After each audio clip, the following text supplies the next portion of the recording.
Bishop Senior, please proceed. Thank you, Archbishop Broglio. And dear brothers, I'm grateful for the opportunity this afternoon to address you about the Catholic Campaign for Human Development and the critical work it enables us to do in addressing poverty and systemic injustice in communities across the United States. To begin, I want to acknowledge the financial challenges that CCHD has faced in the past year. For more than half a century, grants made possible through the annual CCHD collection have gone to help community organizations address the root causes of poverty.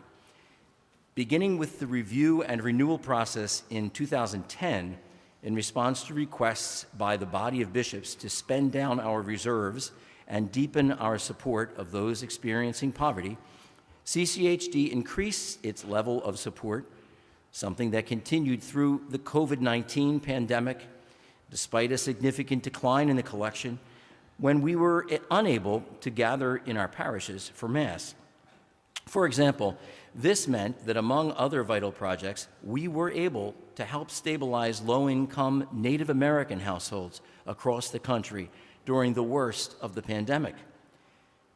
As the need for the vital work of CCHD continued and even increased, the CCHD collection faced a combination of lingering economic effects from COVID-19, changes in diocesan participation, and the use of combined collections that have placed additional pressure on our resources. Despite these challenges, CCHD has continued to give generously, ensuring that critical grants reached low-income groups across the country.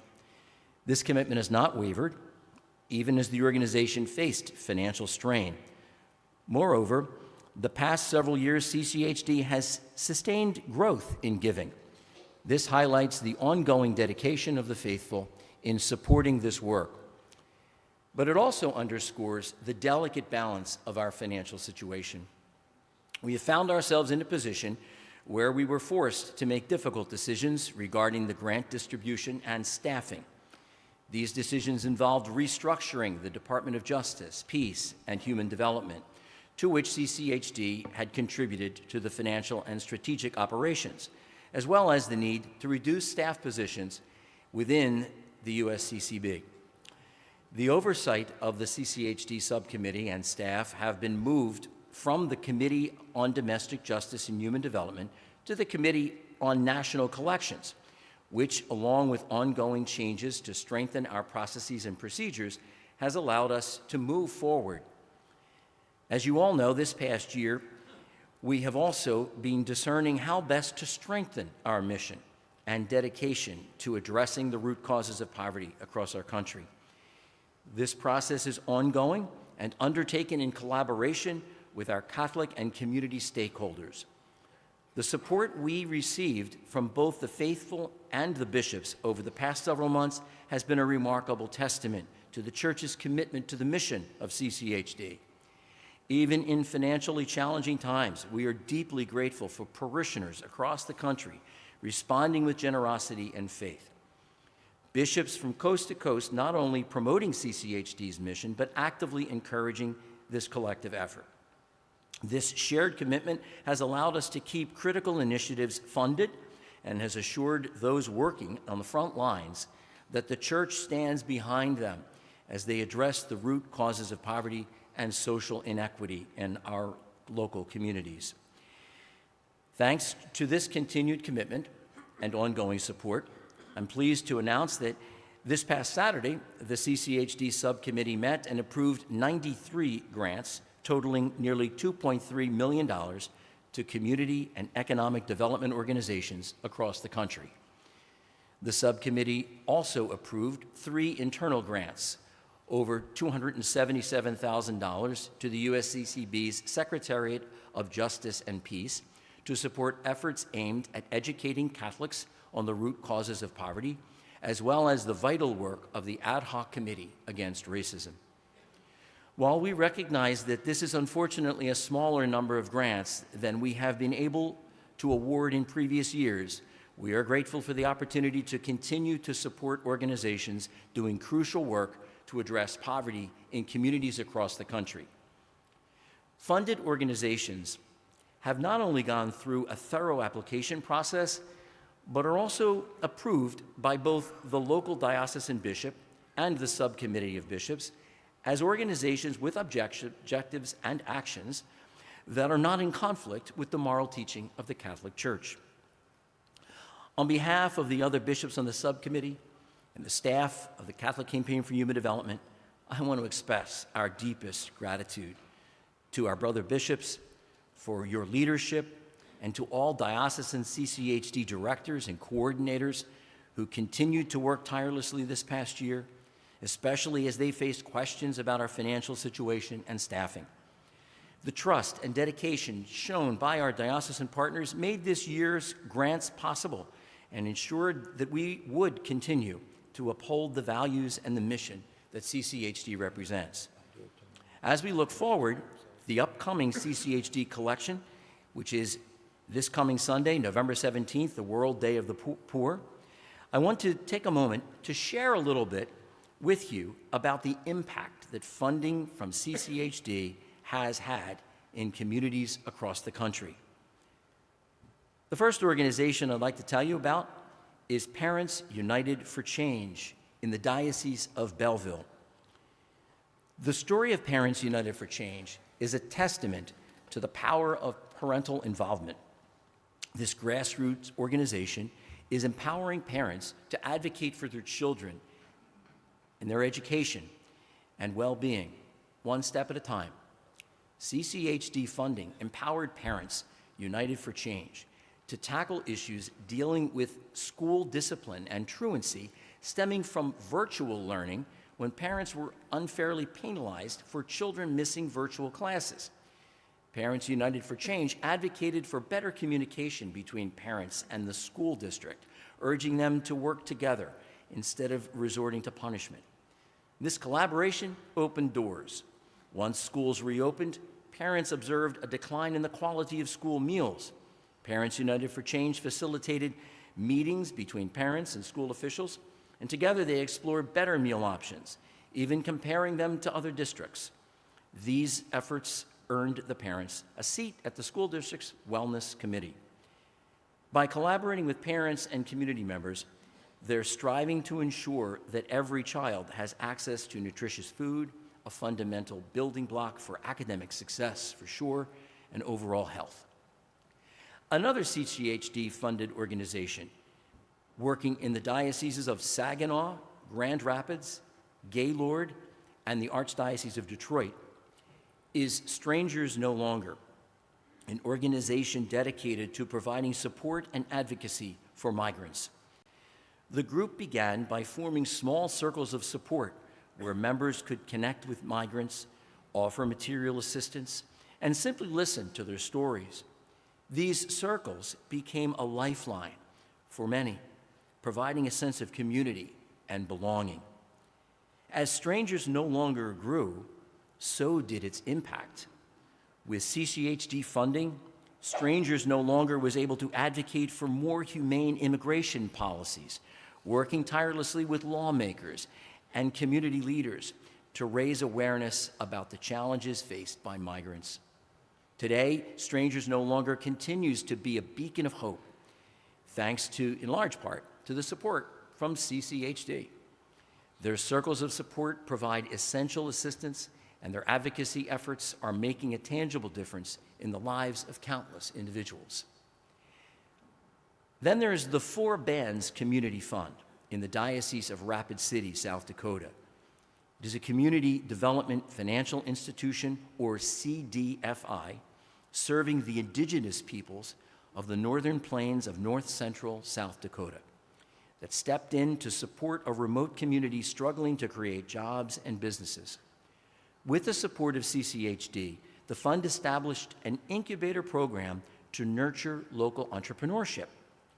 6 commercial spaces were made available, offering a safe haven for emerging entrepreneurs to experiment with their business ideas without the fear of substantial financial loss. This innovative approach empowered individuals to take risks, pursue their passions, and contribute to the economic growth of the region. The incubator became a hub of creativity and innovation, fostering a sense of community and collaboration among the participants. As businesses began to thrive, jobs were created, and the local economy experienced a much-needed boost. As we prepare to observe the World Day of the Poor this weekend, I hope that these examples, as well as the hundreds of organizations working across the country that CCHD has partnered with over the years, will encourage you to continue to support the work of CCHD. The collection on this day, designated by Pope Francis as a time to turn our hearts toward those who experience poverty, presents powerful opportunity to us to remind the faithful that by giving to CCHD, they are participating in our church's mission to serve the poor and marginalized. With this collection, we hope to not only meet our financial goals, but also to renew the spirit of CCHD within our communities. Remember, 25% of the funds collected will stay within the local diocese, directing support, local anti-poverty programs that uplift those experiencing poverty in our community, in our own community. Through your encouragement and example, we can inspire parishes to see the CCHD collection not simply as a monetary goal, but as a statement of our faith's commitment to transforming lives and communities in concrete ways. So thank you again for your steadfast support, for standing with us in this challenging year, and for everything you do to uphold the Catholic campaign for human development in your dioceses. Together, let us make November 17th a day that reflects our deep, abiding commitment to this mission and ultimately to Christ's call to serve the least among us. I'll now turn it back over to Archbishop Broglio for any questions. Does anyone have questions for Bishop Senior?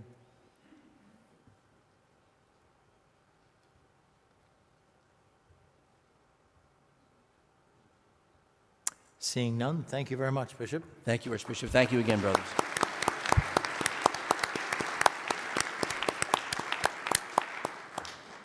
Allow me now to invite Bishop Robert Barron, Bishop Michael Burbidge, and Bishop Thomas Daly to the podium for an update on Dignitas Infinita.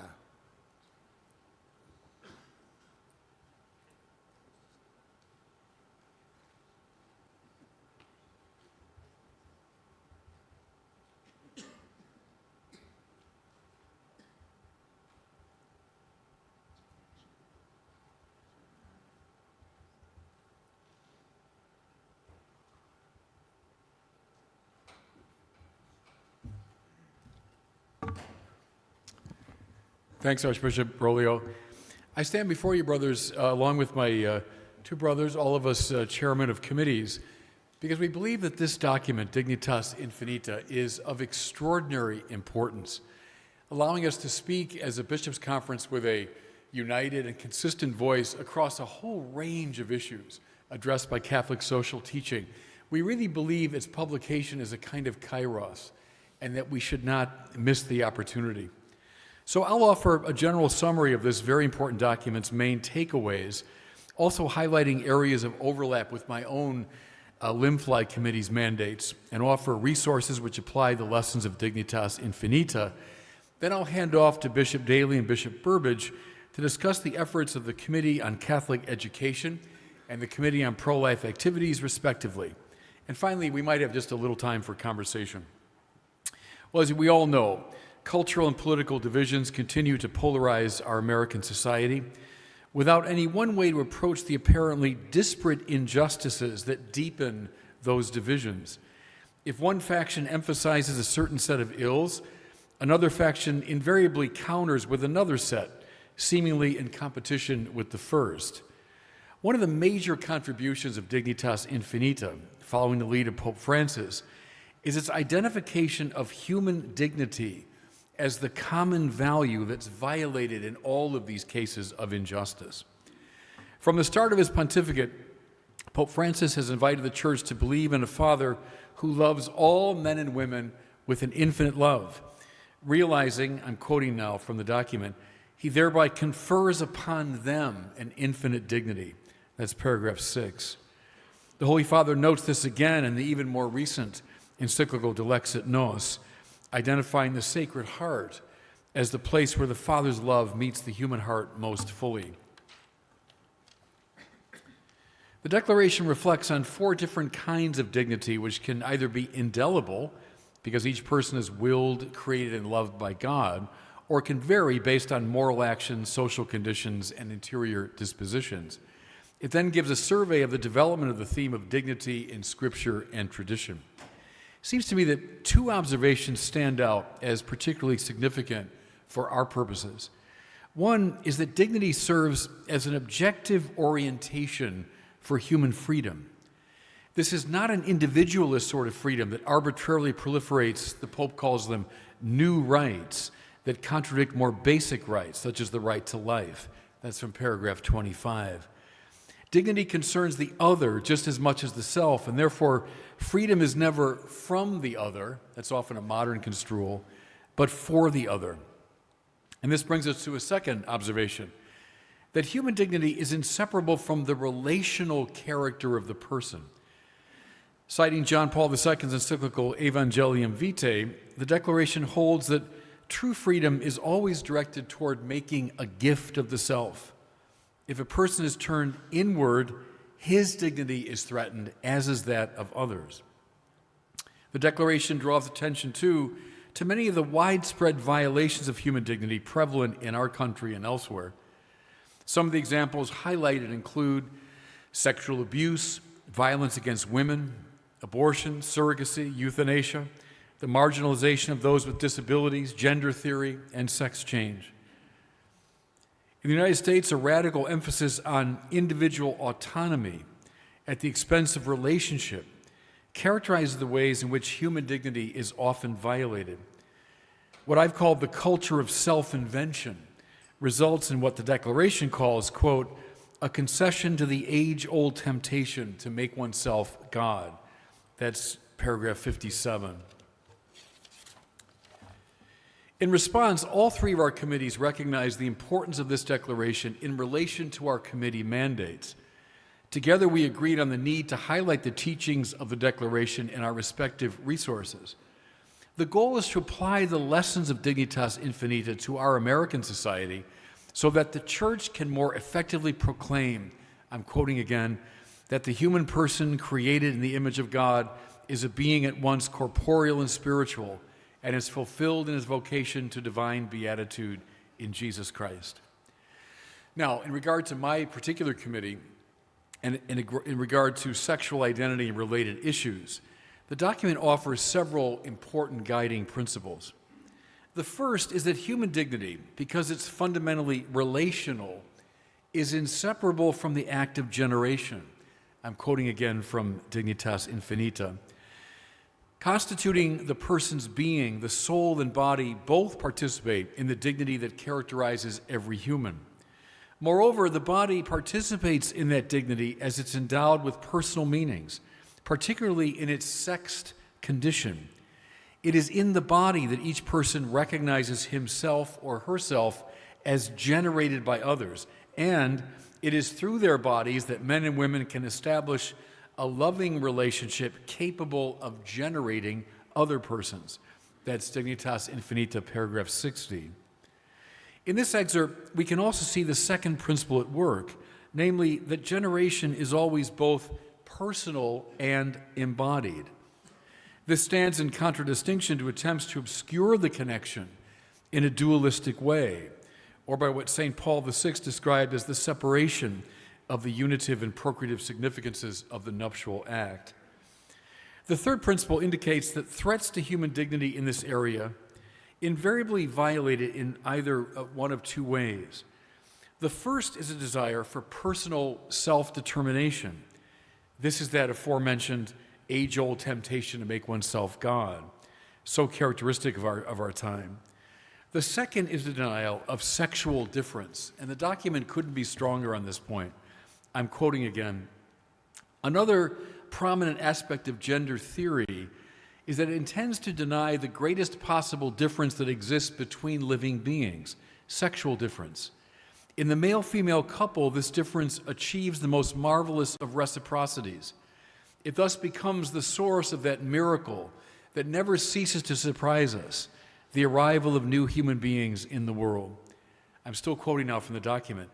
In this sense, respect for both one's own body and that of others is crucial in light of the proliferation of claims to new rights advanced by gender theory. This ideology envisages a society without sexual difference, thereby eliminating the anthropological basis of the family. That's Dignitas Infinita, paragraphs 58 and 59. As a result, this section of the Declaration calls us to defend human dignity from three violations, among many others. Unjust discrimination toward people who experience gender discordance is indeed a real moral danger, perhaps especially from others who oppose gender theory, possibly for the wrong reasons. The document clarifies that it is using discrimination, not in an unqualified sense that can be distorted by secular legal entities, but in a more particular sense concerning the safety of vulnerable persons. The other two violations, namely gender theory and medical attempts at sex change, are clearly rejected from the principles outlined above. Now, the Limfly Committee is responding to this document by offering formation in this area, which may be unfamiliar to many. The committee's website, lovemeansmore.org, addresses a wide array of topics revolving around the nature of love and the human person. Motivated by this declaration, Love Means More is publishing toolkits addressing gender theory, as well as other subjects for pastors, parents, educators, and other groups. I encourage you to take down the contact information on the slide you can see for more information on how to order these resources from the Limfly staff. And with that, I want to invite Bishop Daly to share more from his committee's point of view.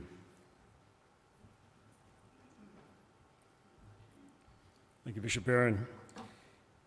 Bishop Barron has outlined the complex nature of addressing human dignity within an individualistic culture.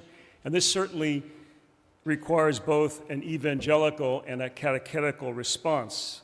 Now, for that response to be effective, however, we must make a concerted effort to guide and to form young people to understand the true nature of reality. That it does not revolve around the individual, nor is it socially constructed, but rather is the result of an ordered process of creation rooted in Jesus Christ, the Logos. We have no greater opportunity to effect this formation than we do in our Catholic schools. 140 years ago, our predecessors met here in Baltimore at the Third Plenary Council and resolved to build a system of parochial schools in order to transmit a vision of life and reality that is ordered to life in Jesus Christ and is consistent with the Church's understanding of human nature and life itself. Thus, America's Catholic schools, which began, as we know, based upon the experience of learning in Europe, here in this country, we join that great centuries-old intellectual tradition of guiding young people, informing them to grow in grace and wisdom. Today, we know we experience a crisis of disaffiliation from the Church, and among the top reasons that young people give for leaving the faith is the notion that faith and science are incompatible.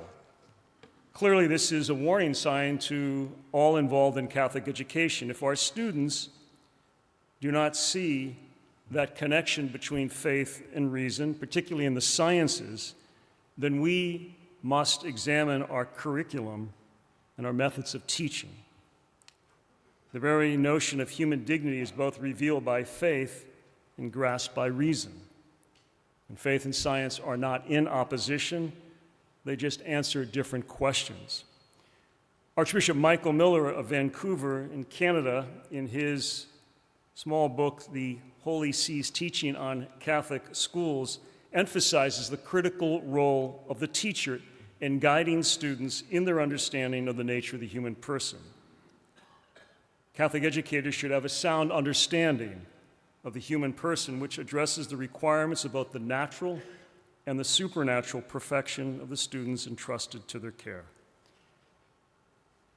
Archbishop Miller, in that work, reminds Catholic educators that the supernatural destiny of students calls for imparting a supernatural vision, what he calls a Catholic imagination. And what does that mean? It's literally how we view reality, how we image it. And the nature of life itself is sacramental and moral and ecclesial in nature. In order to nurture this Catholic imagination, our teachers, as witnesses, must understand the nature, essence, and the mission of Catholic education. The Holy See's teaching explicitly states that Catholic schools are not to be a factory for the learning of various skills and competencies to fill the highest ranks of business and medicine and industry. Instead, our schools must be communities of faith dedicated to developing what is most human in students: the ability to observe, to contemplate, to express truth, and to love what is beautiful. Our Catholic schools must demonstrate that religion is not just one subject within a curriculum, but the key to its unity and integration. And the cosmos is an ordered, unified whole because it's created in Christ, in whom all things hold together. To develop this understanding in our schools have to be intentional in understanding the explosive importance of the Incarnation and the culture that rose up as a result of it. And our students need a firm grasp of history, especially salvation history, taught in a cohesive and coherent way. In our Catholic schools, whether parish or secondary, even university, we want our young people to understand that the incarnation of Jesus Christ changed everything, and that the Church's social justice tradition is rooted in the nature and dignity of the human person, the desire to serve the poor and those on the margins as an expression of love for the person of Jesus, whose image they bear. We know that we want our students to view the Church's teaching on sexuality as an expression of this deeper understanding of the human person, and not simply just a set of rules to stand in opposition to our popular culture. It seems that every day we encounter new cultural threats to human dignity, and we see the increasing confusion of our young people and the exploding mental health crisis. The concept of identity, particularly gender identity and sexual orientation, seems to be at the forefront of these cultural issues. And thus, this document from the Holy See we welcome. In the 3 years that I've served as chair of Catholic education, I have received, or the Secretariat has received, calls from a number of bishops and dioceses offering and asking for help to provide policies and guidance as they develop guidelines and policies for their own schools to address the challenges that we face. In 2022, the then Congregation for Catholic Education also released a document entitled The Identity of a Catholic School for a Culture of Dialogue. In essence, this document calls Catholic schools to be grounded thoroughly in a Catholic identity. And Pope Francis makes this very clear when he says, we cannot create a culture of dialogue if we do not have an identity. We, as bishops, in consultation with our school offices and our individual schools, cannot have this productive, fruitful dialogue with our students if we ourselves or those entrusted to guide them do not understand our identity. Catholic schools' curriculum should reveal an integration of knowledge and the understanding that all knowledge, theological, mathematical, literary, and so on, ultimately coheres in Jesus Christ, who is both the teacher and the heart, the curriculum of our Catholic school. In order to help our young people know their identity in these challenging times, their identity as beloved sons and daughters of God, our teachers must be formed, and our administrators formed and guided to know this themselves. In that same document, the Congregation for Catholic Education proposed that Catholic schools engage in initial and permanent formation of teachers, because the need for well-formed teachers is both critical and ongoing, and we might say essential for the salvation of souls.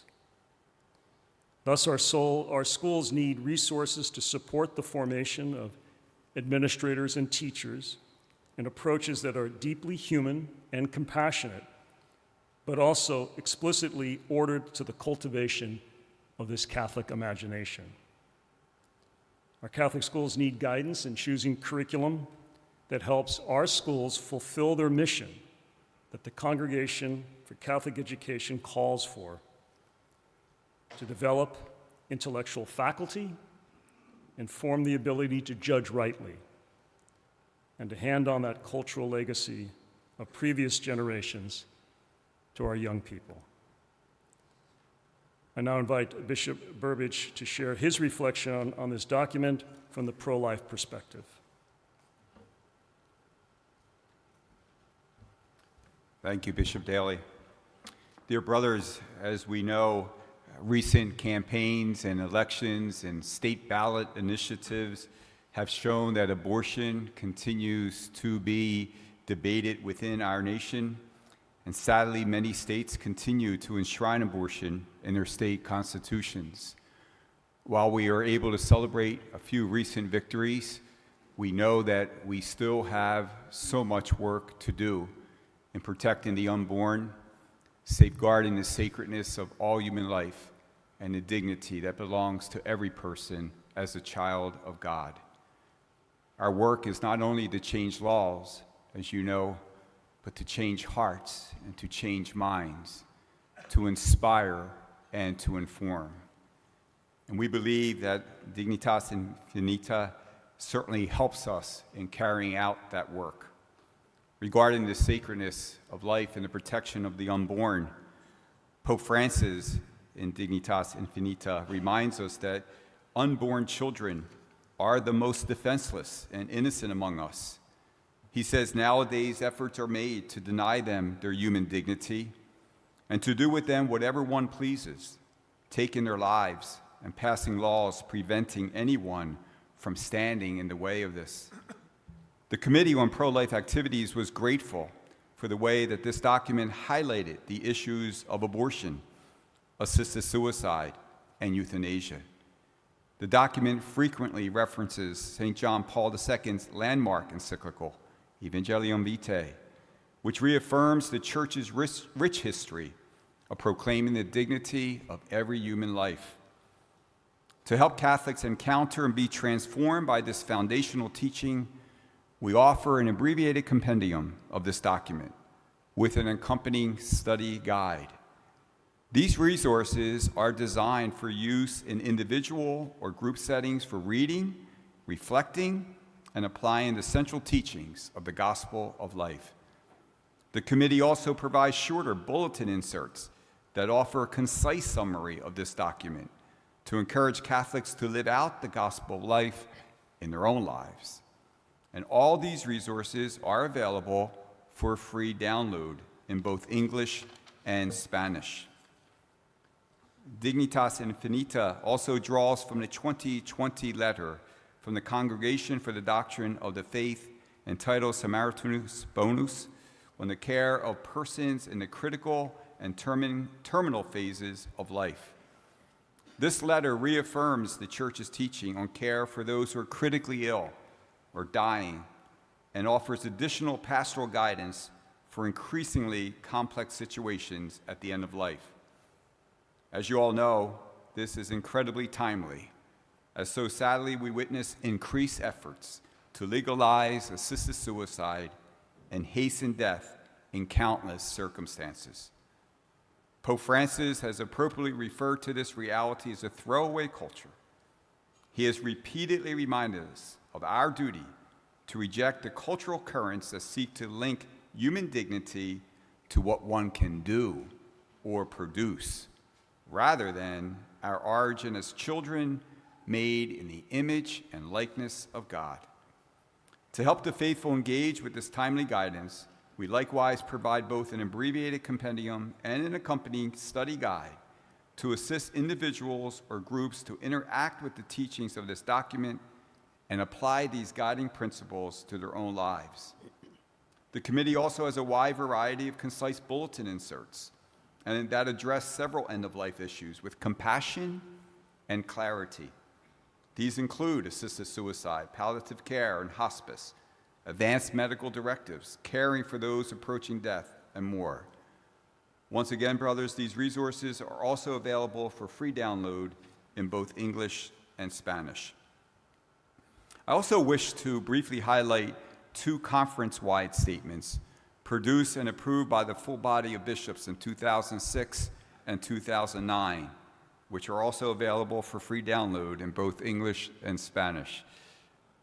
Even though these documents are somewhat dated, 2006, 2009, I am told that we continue to get numerous requests and continue to produce these documents because, of course, the teachings are timeless.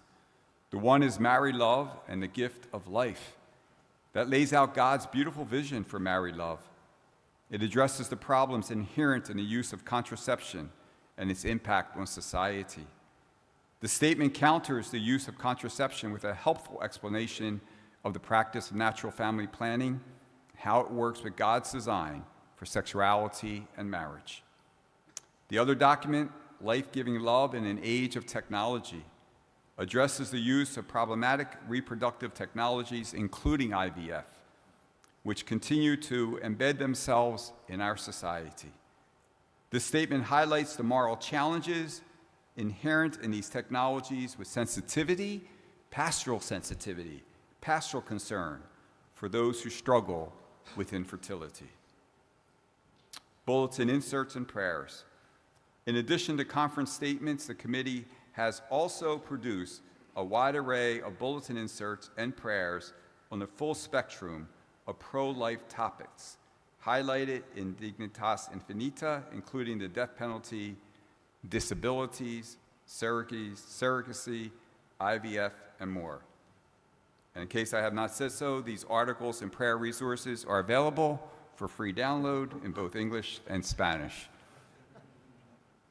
In addition to the wide variety of print resources available, I also want to highlight two essential pastoral initiatives that are offered by the conference for use nationwide. These pastoral efforts have countless resources to assist you in implementing them in your diocese, as well as ongoing staff support from the Secretariat. The first pastoral effort I would highlight is Project Rachel Ministry. I know is familiar to all of you. Many mothers and fathers who faced a difficult pregnancy thought they had no choice but to abort their child, but then experienced tremendous spiritual, physical, and psychological and emotional suffering. Just as we courageously speak up for the unborn, we also recognize those who grieve their aborted children and have distanced themselves from God and the church because they feel as if they have committed the unforgivable sin. There are mothers and fathers within every parish boundary who are suffering silently after the death of their child through abortion. The USCCB offers a full resource manual and many tools to assist you, your priests, and lay leaders in proclaiming God's mercy to all who suffer after abortion. Our diocesan Project Rachel Ministries serve as what Pope Francis would call field hospitals after battle, serving as bridges to Jesus' healing and peace. Walking with Moms in Need is a parish-based effort throughout our country to increase the Church's support for pregnant and parenting mothers in need. Launched in 2020, we have witnessed this effort to take hold in parishes and dioceses all around our nation, and thank you for all that you do to support this beautiful work. The vision of Walking with Moms in Need is that a pregnant or parenting mother in need can turn to any local Catholic parish and be connected with the life-affirming assistance and accompaniment that she needs. Our commitment to support mothers, children, and families has taken on, as we know, new urgency following the Supreme Court's Dobbs decision, which overturned Roe v. Wade.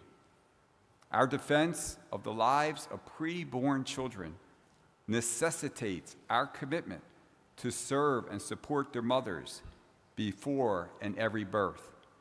Because we are for every woman, we are for every child. We love every mother, we love every child.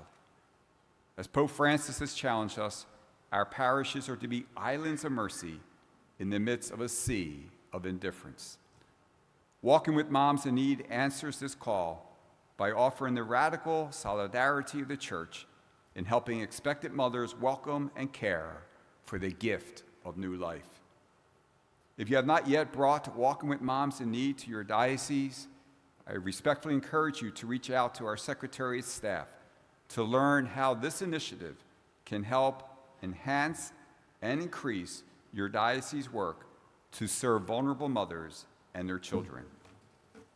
In closing, our committees are very grateful to Pope Francis and the Dicastery for the Doctrine of the Faith for providing Dignitas Infinita to the Church at this critical time to help us in our work of transforming hearts and minds, of informing and inspiring. The clarity of teaching and the pastoral approach to the dignity of every human person and every human being is so welcome.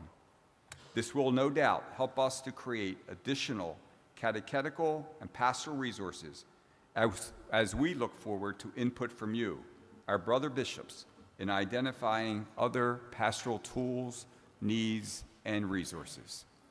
If we have time to receive those comments or suggestions or questions, Bishop Barron will now facilitate that part of our session. Brothers, are there any questions for the bishops?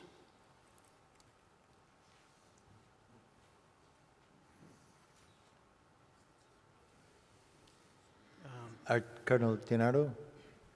Please.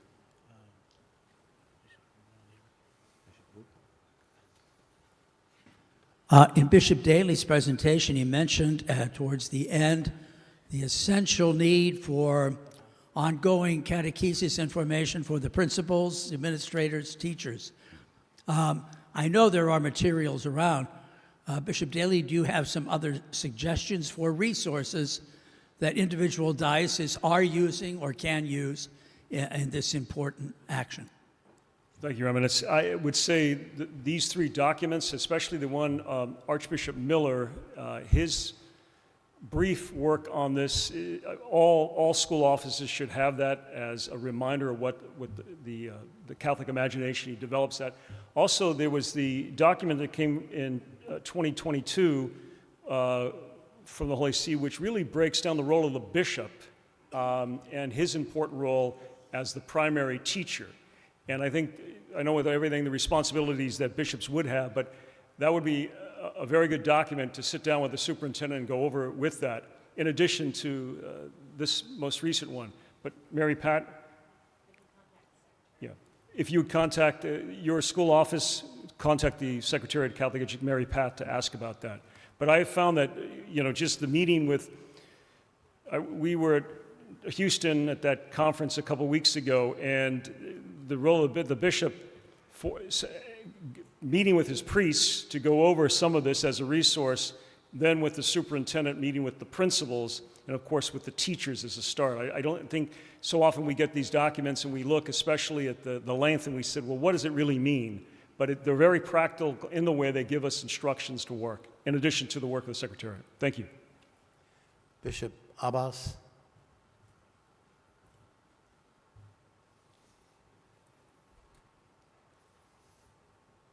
Thank you very much for the three brothers, three bishops. They treat wonderful subjects. They make one unity, three of them, and which is very important thing.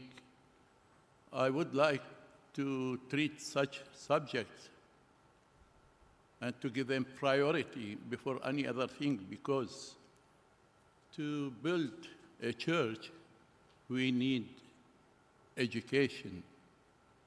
Today, as I see, I understand here, I am not American born, I don't have your experience, but when I hear the people, I see the education, Catholic education is very poor with our parishioners. Even the Catholic school, I could say they don't have any impact on their students.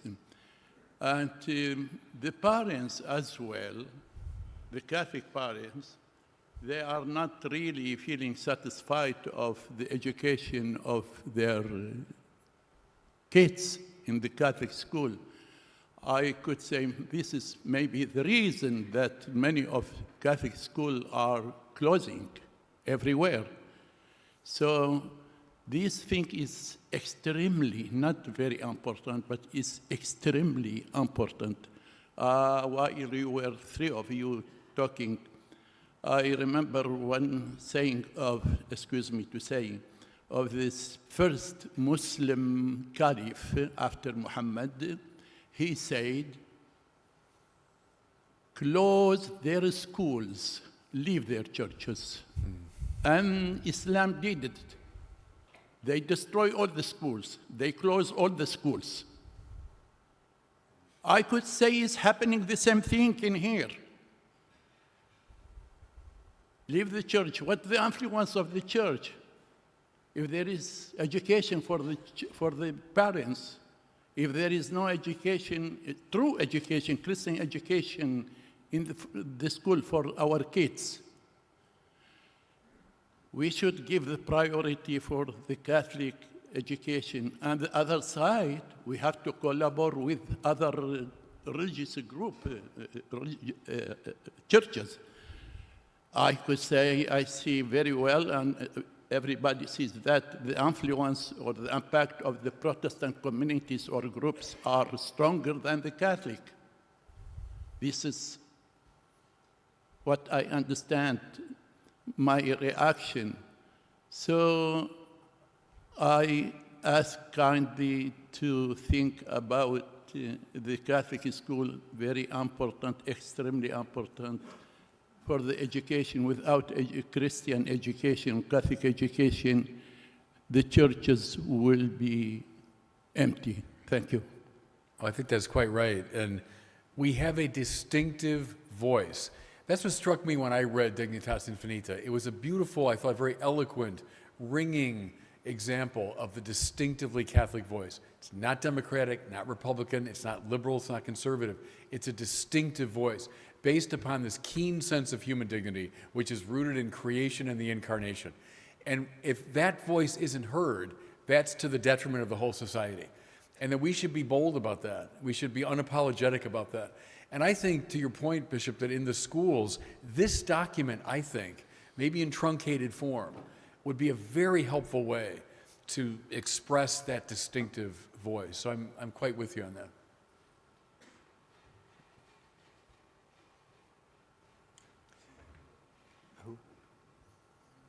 Yes, Bishop Higgins.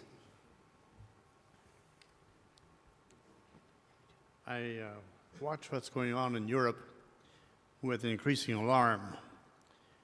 Just between that and the role of celebrities in promoting anti-life attitudes and practices. Just in the last couple of days in the United Kingdom, they've introduced legislation, or attempting to, on assisted dying, largely at the behest of a television presenter. So I'm just wondering what the body of bishops, or perhaps yourself, because you have a vast following, can state to support the life-giving status of this body of bishops. Yeah, and I appreciate that. I've been trying to do that using the platform that I have, because you're right. There's a lot of people, kind of avatars within the culture, who are representing a very problematic point of view. This document, again, gives the voice, and I think we have to just use the platforms we have, and to do it unapologetically. I'll editorialize a bit here. I think we have been too hand-wringing. We have been too apologetic for too long. I think we Catholics have a distinctive voice. It needs to be heard, and we should do it. And we shouldn't be cowed by the celebrities and so on in the culture who are preaching something that's, deeply problematic. And you look at the young people suffering enormously from it. We've all been noticing the spiking numbers of depression and suicidal ideation and so on. That's not coming from nowhere. It's coming from a loss of moral mooring. So I think indeed we have to just be bold and claim it.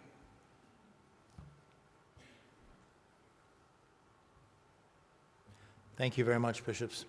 Thanks, everybody.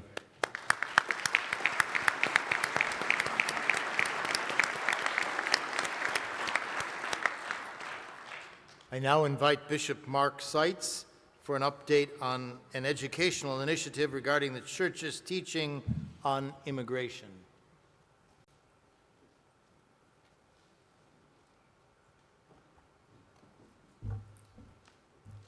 Good afternoon, brothers. I hope the ice cream has sufficiently raised your blood sugar so that you're up to the last presentation of the afternoon.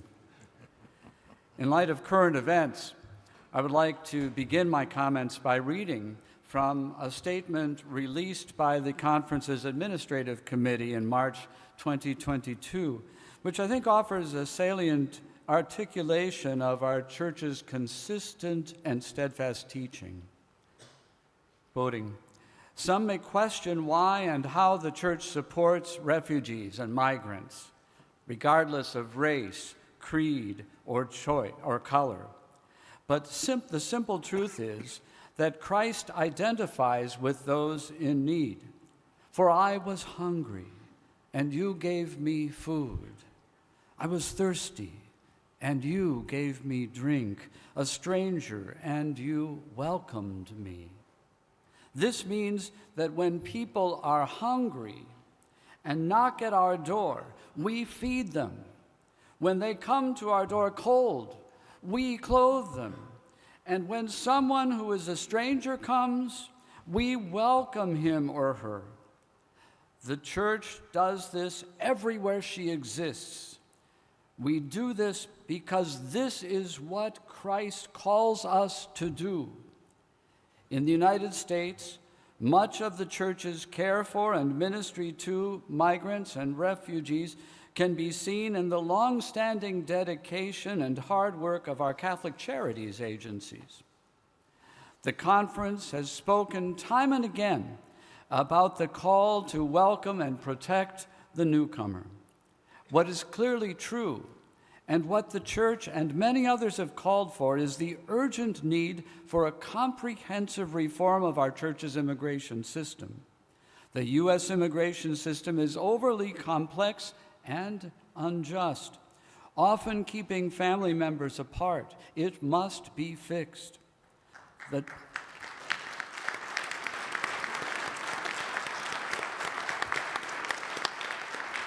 The church does teach that a country has the right to regulate its borders. At the same time, people have the fundamental right to migrate to preserve their lives and families. What must always be in the forefront of our thoughts and actions is the fact that every person, including the newcomer, is a brother or sister to us all, and a blessing to welcoming communities when given the opportunity to integrate. We must acknowledge not only the inherent dignity of immigrants, but also embrace their contributions and potential. That's the end of that quote. As chairman of the Committee on Migration, I have consistently emphasized the importance of educating Catholics to better embody the ideals expressed in this statement. To that end, the committee has formally approved a migration-focused education campaign plan that aims to help reshape the national narrative on migration from one that is often suspicious of and adversarial to newly arriving immigrants to one that is more welcoming and responsive to their needs. Recent public discourse, including inflammatory comments from political leaders, has fueled a troubling rise in nativist and anti-immigrant sentiment across our nation. Considering the recent election and some of the policy proposals under consideration, not only in the area of migration, but across many areas, it is essential that we concentrate on forming Catholics to embody and actively express church teachings on this issue in their daily lives. We all know that fundamental to a healthy Christian life is for Catholics to worship God every Sunday at a bare minimum. Doing so opens their minds to the gospel and challenges them to live in a way that is more in accord with the church and her teachings. Bishops and priests are indispensable to this process. What we say and how we say it leaves an impression on the faithful that can inspire action. Several months ago, staff from the Department of Migration and Refugee Services of the conference conducted a series of focus groups that sought to understand community attitudes towards immigration, identify challenges in fostering support for immigrants, and highlight effective engagement strategies. One of the key findings from these focus groups, something that was restated on multiple occasions, is the real hunger that the laity have for leadership from their priests and bishops alike on this issue.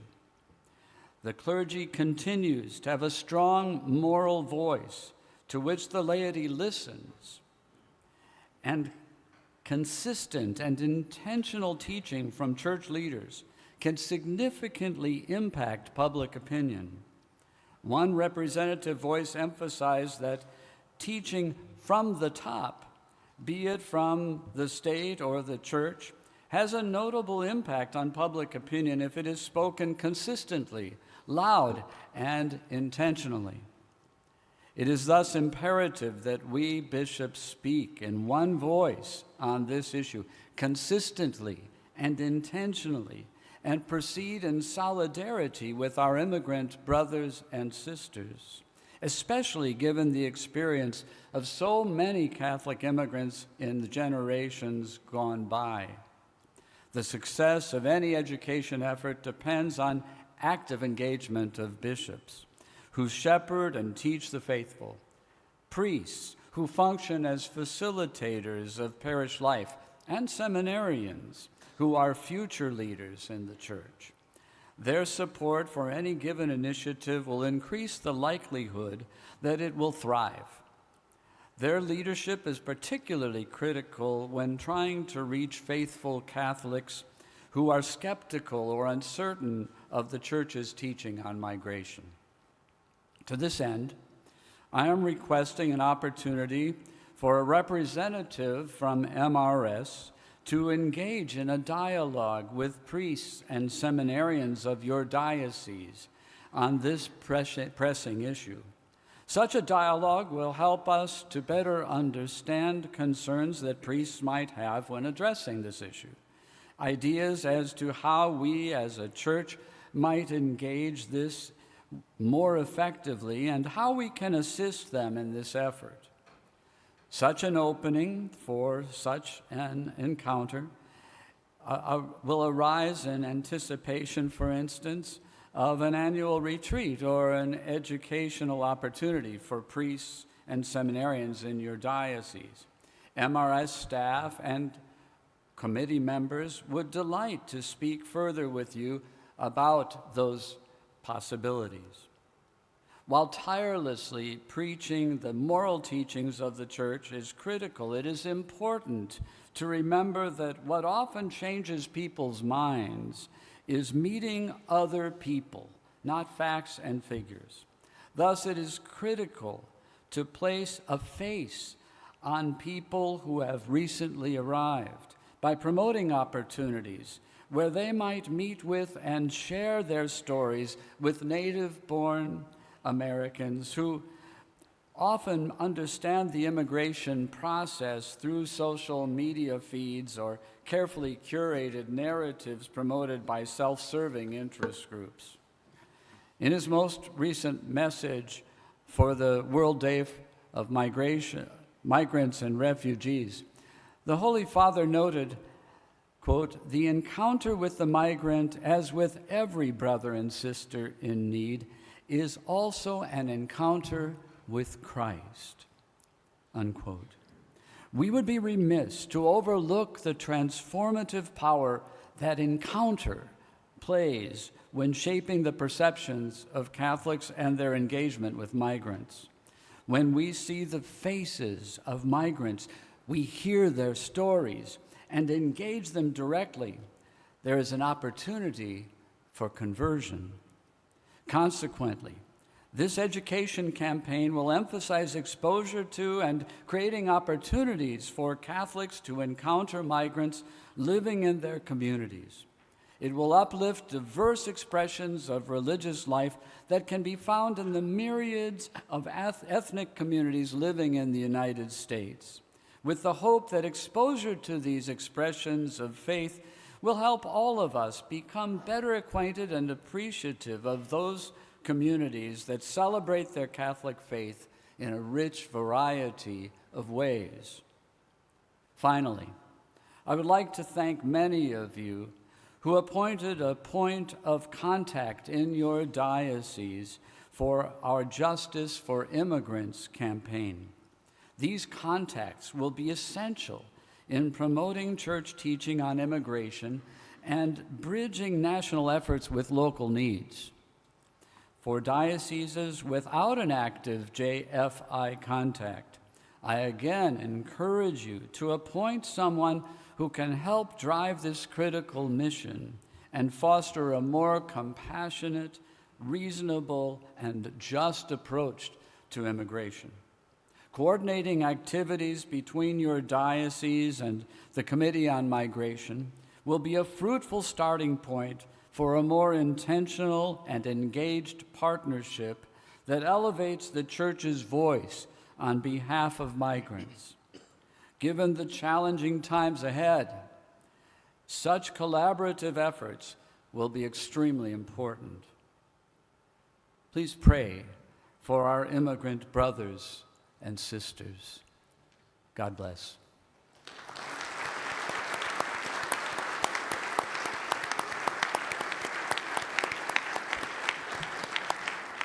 Thank you, Bishop Seitz. Any questions or comments? Archbishop Corleone? Thank you, Bishop Seitz, for your very inspiring presentation.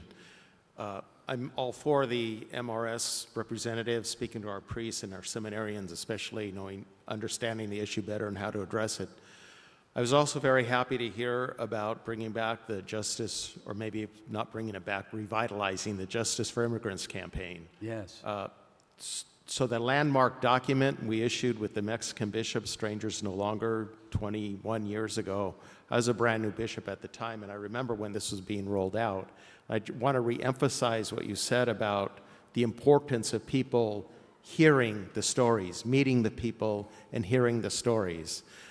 The teaching and, God forbid, reason and logic often don't get through, right? It's the personal stories that touch the heart, then, as you said, can begin to change the mind. So I was very happy to hear about this, especially getting these encounters in our parishes. That will change people's perspectives, and they'll see the issue more realistically.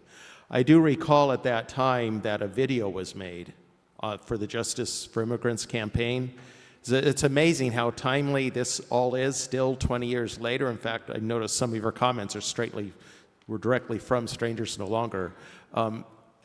That video must still be around, so I would suggest that we revitalize that as well. That was also showed people telling their stories and really gets into the weeds of what these desperate immigrants are going through. So I hope we can utilize that as well as a resource.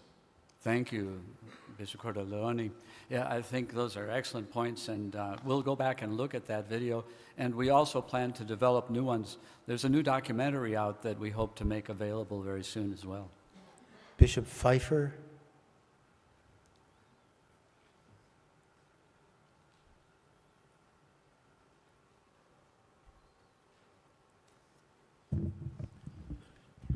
Thank you, Bishop Mark, for your splendid presentation. I'd like to point out that you and I and several other bishops here belong to a committee called the Tex-Mex Committee. Bishops from southern Texas meet with the bishops of northern Mexico, and has been very effective in so many ways, and I know you spearhead that and are in total favor of it. At the same time, as listening to our brother bishops in Mexico, and I think the other border bishops from Texas, we're concerned, as you pointed out, our country simply needs to come up with a new immigration policy. It's unfair in many ways. It doesn't deal as much as it should with basic human respect. And I would encourage other bishops with this conference and other bishops in the country to work with and encourage our legislators to get them more involved in addressing this critical issue. It is critical. People are dying. And you know, also encouraging our government to have dialogue with the elected officials in these countries that are sending immigrants. If you look at the countries in Central America, Latin America, they come basically from about 5 countries. But countries where there's stability, like Panama, we had a World Youth Day there, Costa Rica, you seldom hear of anyone leaving that country. People want to stay in their home, but provided they have just ways of living in their country. So I thank you very much in your leadership, and hopefully all of the bishops here will pick up on this critical issue. Thank you. Thank you, Bishop Pfeiffer. I often point out that the immigration really is not a border issue. The border is where you might see some of the symptoms of a broken system, but the immigration issue really begins, as you say, in sending countries, dealing with issues that, in a certain sense, we in this country have created because of our insatiable appetite for drugs. That's what promotes the activity of organized crime in those countries. And it's an issue that goes certainly beyond the border in this country as well. We need to learn to care for our neighbors. We need to learn to work in our own country to keep alive an awareness of the importance of immigration, both of those who are forced to flee and of those that may be willing to take jobs in this country that are going untaken. Bishop Cantu and then Bishop Elizondo. Thank you, Bishop Mark, for your comments. Years ago, when I was part of the Board of Bishops gatherings, instead of issuing a statement one year, we decided to write a letter directly to migrants as their pastors, to let them know that we're with them as their pastors and as a sign of our solidarity with them. That was a very impactful message directly to them. I'm wondering if you might consider that perhaps with the president of the conference on behalf of this body. Thank you very much, Bishop Cantu. Yes, certainly, and we will be talking tomorrow about a statement that my committee's worked on with Clinic. But I really think we all can consider that possibility of writing a letter to the immigrants that live in our dioceses, even before there are policies in place. Given the rhetoric that has been pretty steady, people are living in a great deal of fear right now. And we need to do what we can to reassure them of our closeness to them at this time, our prayers and our accompaniment. Bishop Elizondo and then Bishop Nguyen. Thank you, Bishop Seitz, and of course, Archbishop. Pretty much what I was going to say is exactly what Bishop Cantu has said, and so I don't want to repeat that, especially because, of course, I sense a lot with the kind of rhetoric that the recent election have been bringing, and all the comments and incredible negative rhetoric that had been brought against the immigrants is a sentiment that is very much coming from the top. And so there is a lot of fear in our people that because he promised, our leader, that he is going to deport 11 million people that is undocumented here in the country. And I remember some years ago there were a lot of raids everywhere, deporting tons of people, not 11 million, but a lot of people, and of course dividing families, and because many children were already born here, and so they had the right to be here as citizens. So it's I don't know, it's in your letter, on the letter from our president here, of course it would be great to emphasize those things, that we are not only with them, but of course we have to defend those things against the injustices that are committed against that, because of course there are many children that are already citizens here, and of course we are dividing families and separating families and creating a chaos that is going to be way worse if they are really initiating this kind of deportations, as massive deportations as the president-elect has been promising. Yes, we don't want to get ahead of the issue, but we certainly want to be paying attention and speaking up, as we always do, for the fundamental human rights of those who are vulnerable among us. I trust that we will do that. Bishop Nguyen and then Bishop Soto. First of all, I'd like to thank Bishop Sai for inspiring words on the migration service here in this body. As a Vietnamese refugee, I just wanted to share just my words of appreciation for your ministry to the Vietnamese refugee services. Back in my time, as a Vietnamese refugee 45 years ago in 1979. And so I arrived here in the United States in the Diocese of Beaumont to the service of the Refugee Resettlement Office. And then I ended up in Hartford, Connecticut, up there. So thank you for your wonderful service in those days. I heard that in those days that the U.S. Bishop talking about the parish need to open up for the Vietnamese refugee after the fall of Saigon in 1975. Next year, the Vietnamese refugee here in the United States will celebrate 50 years of anniversary. And on behalf of the Vietnamese community here in the United States, I wanted to express my deep appreciation to all your work and pray for the continue that work from this body to the people that we want to welcome. Thank you.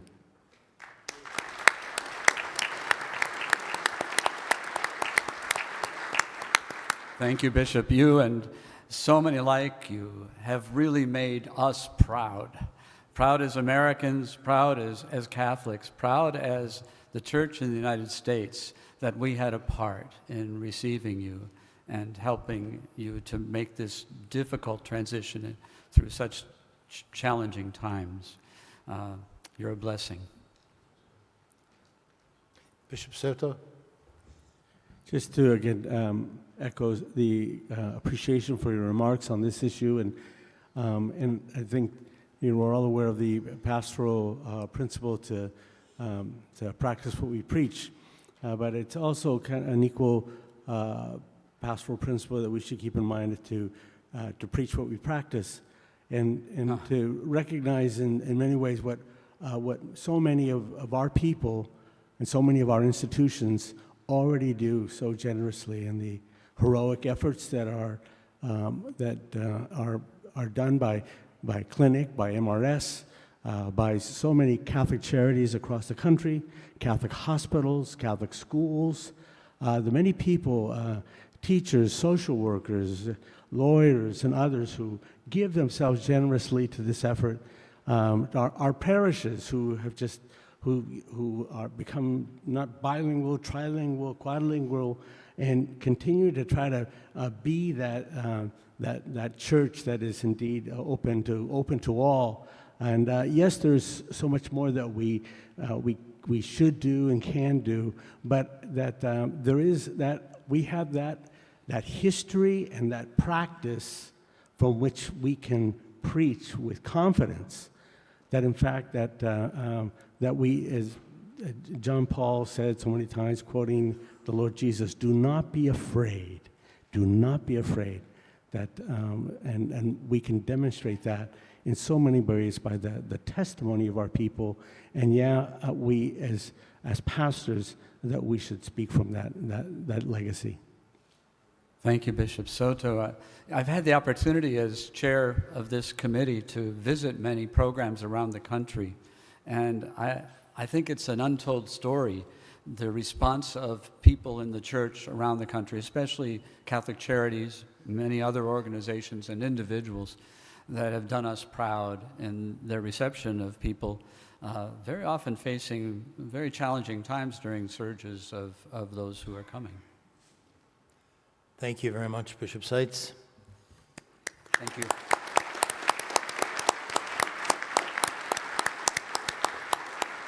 This concludes the public portion of our meeting. I thank you, and I thank all of those who have joined us. Before we adjourn, let us give thanks by saying, "Glory be to the Father, and to the Son, and to the Holy Spirit." As it was in the beginning, is now, and shall be, world without end. Amen.